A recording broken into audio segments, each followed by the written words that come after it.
تصريحات نارية من سيد عبد الحفيظ مع إبراهيم فايق. قلق على الأهلي إن يحصل شلل أو تجمعات بعد ما كابتن الخطيب يسيب النادي، وأتمنى إن ده ما يحصلش ويكمل.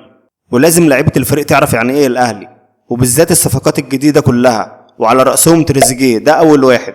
ولازم يشعروا بقيمة النادي الأهلي ويكون عندهم الرغبة الكاملة في الفوز. إحصائيات الأهلي في الشوط الثاني كارثية، واللي لازم يتعمل دلوقتي ولا تجدد لحد ولا تدي زيادة في عقد حد.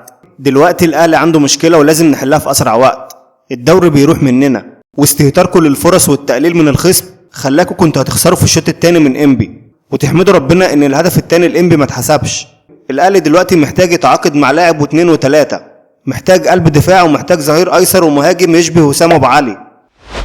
أبدى عماد النحاس استياءه الشديد من القرارات التحكيمية التي أجريت في المباراة، مشددا على أن الأهلي لم يحصل على ركلة جزاء مستحقة بعد تعرض محمود حسن تريزيجيه لشد واضح داخل منطقة الجزاء في الوقت الذي احتسب فيه الحكم ركلة جزاء زيها لصالح إنبي، وهو ما وصفه النحاس بغياب العدالة التحكيمية. وفيما يتعلق بمشاركة أحمد سيد زيزو أساسيا رغم إصابته، أكد المدير الفني أن اللاعب هو من أعلن جاهزيته الفنية والبدنية قبل اللقاء، وبالتالي قرر الجهاز الفني الاعتماد عليه منذ البداية، ولم يكن إشراكه في المباراة مجازفة به.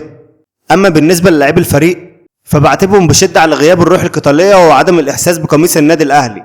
وأكد النحاس أن ما ظهروا به لاعبي الفريق لا يليق بتاريخ النادي ولا بطموحات جماهيره، قائلا بلهجة حادة: فين الروح؟ مفيش رجولة، مفيش حد حاسس بقيمة القميص اللي لابسه.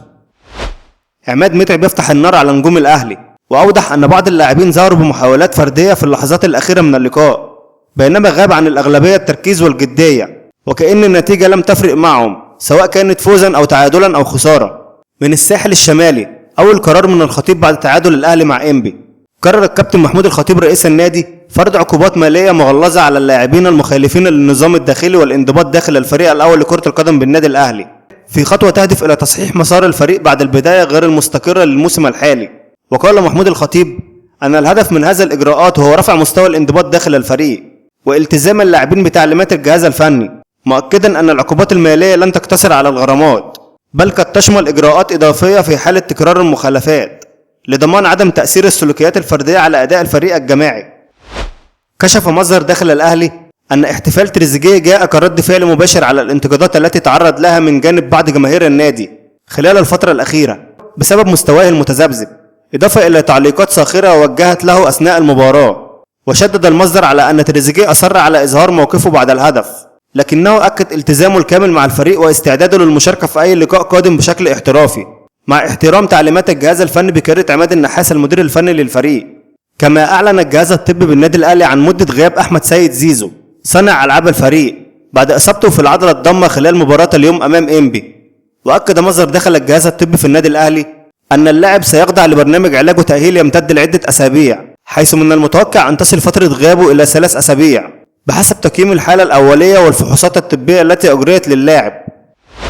مصدر للأهلي أكد أيمن الشريعي رئيس نادي إنبي أن الخروج بالتعادل أمام الأهلي يعد مكسبا كبيرا لفريقه، قائلا: الأهلي يواجه كرة القدم المصرية والعربية محليا وقاريا، لا أحد يستطيع إنكار قيمته، وبالتالي التعادل أمامه بطعم الفوز. في النهاية لو عجبك الفيديو ما تنساش تعمل لايك وكومنت وتشترك في القناة حتى يصلك كل ما هو جديد وحصري، وشكرا.